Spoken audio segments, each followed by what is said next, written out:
Hi everybody, Nick Smith here. I've got a real short video that I wanted to just run through. We've had a few questions of late through the support help desk at Lighting Reality about energy calculations and how we do those. And also I had an inquiry today from somebody who wanted to know where we get the information from. So I've opened up the Roadway program. And I'm going to tick the energy calculation option. What I'm actually going to do is I'm going to change it through to illuminance rather than luminance, because we're going to be probably dealing with some lower wattage fittings. So we can go to choose luminaire. We obviously go through the building database process, and that's reading the directory structure.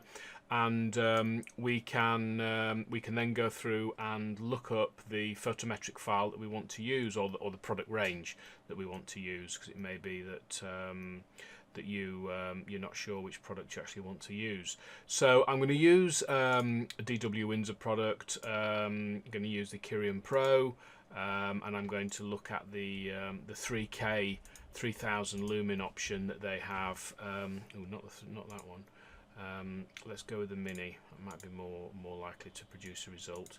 So we select the product range, and because I've got the energy dialog box open, which is up here at the top, you can see that it's reporting that it's a 4-watt fitting, and we've got no additional power that we've added in, and we've got no parasitic power that we're adding in. So the total wattage of that is 4 watts. So that's fairly straightforward. What we do when we select the EN13201 grids, it does an additional calculation associated with this energy tick box, and that is the power density, which is watts per lux per square metre. And it also does the annual energy consumption indicator, which is kilowatt hours per meter squared. Now, for the AECI, you need to set up the watts, the hours, the burning hours per year for the area where the fittings are going to be. And obviously, I'm based in the UK in the Midlands. It's about 4078 is the energy, which is why it's set to 4100. It's about the right figure, but you would obviously need to get the figure based on the switching regime and the location you are in the country, and that will give you the right calculation. The watts per lux per square meter is obviously based on the energy consumption of the fitting. It is based on the light level that's achieved on the carriageway, and we obviously know the dimensions of the grid, the width and the length, so we can work out whatever the area happens to be, and from there. So when we go into the optimization box here, you can see initially it was producing no results. Actually, let's not do a P1. Let's try and do something a bit more realistic. Let's go with a P5.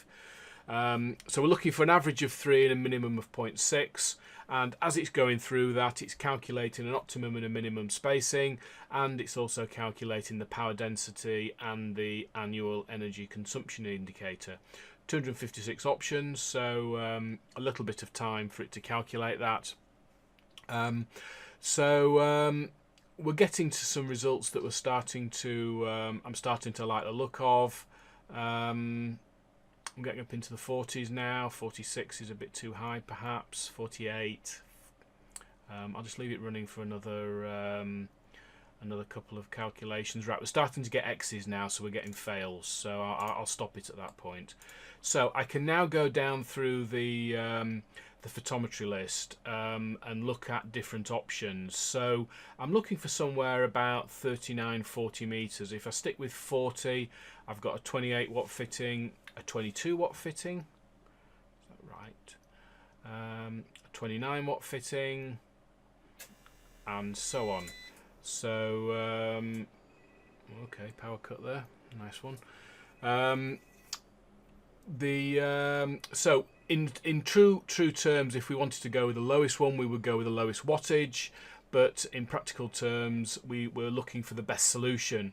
So 39 to 27, 40 to 27. It's a slightly higher wattage at 27 watts, but that may be that gives us the solution or the spacing window that we're looking for. Obviously, the further apart the poles are between the maximum and minimum spacing, the more flexibility you have in setting the columns out on the design and making sure they're not in front of windows and all those types of things. Okay, so in terms of energy and wattages, let's just have a quick look at that. So the value that appears up here, we read straight out of the photometric file, and you can see here this is an IES format, LM63 2002 format file. And you can see there the field where the wattage is, which is 27, and when we look through others, you can see how the values are changing. Up here, this field here, so that's a 19 watt fitting, 24 watt, and so on.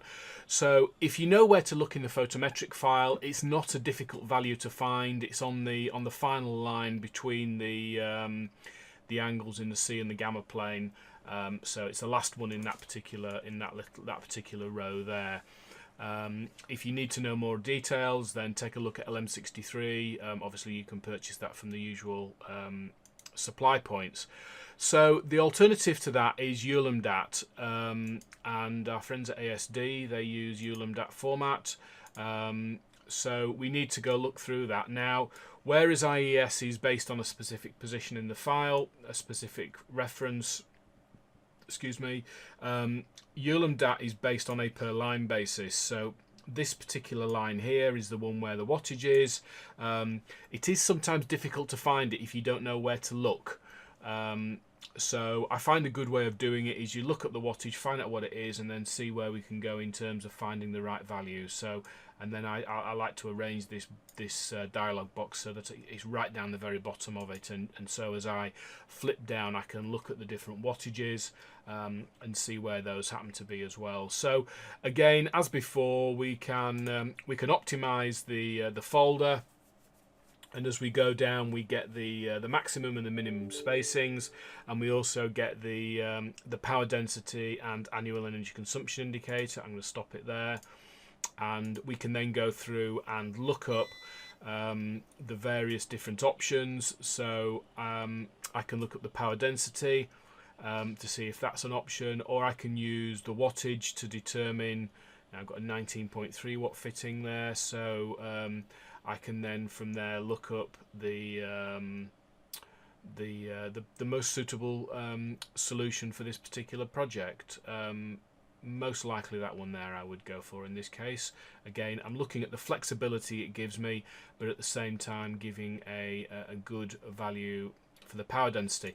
Now if we sort it by power density, what we can do then is we can then go through and look at, and in theory the one with the lowest power density value is the best solution in terms of energy consumption.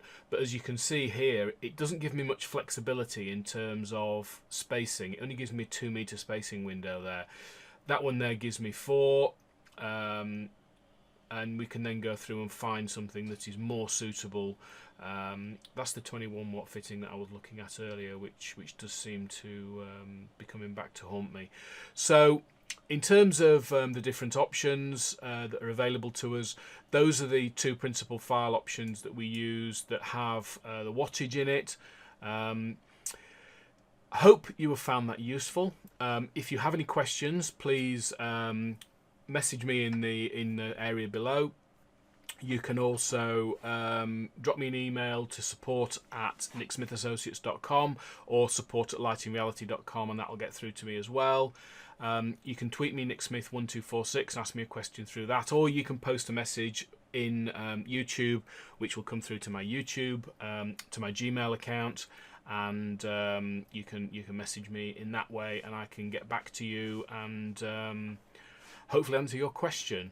Thank you very much for watching. If you like the video, please don't forget to like it and subscribe to the channel so you will get future updates as and when they come out.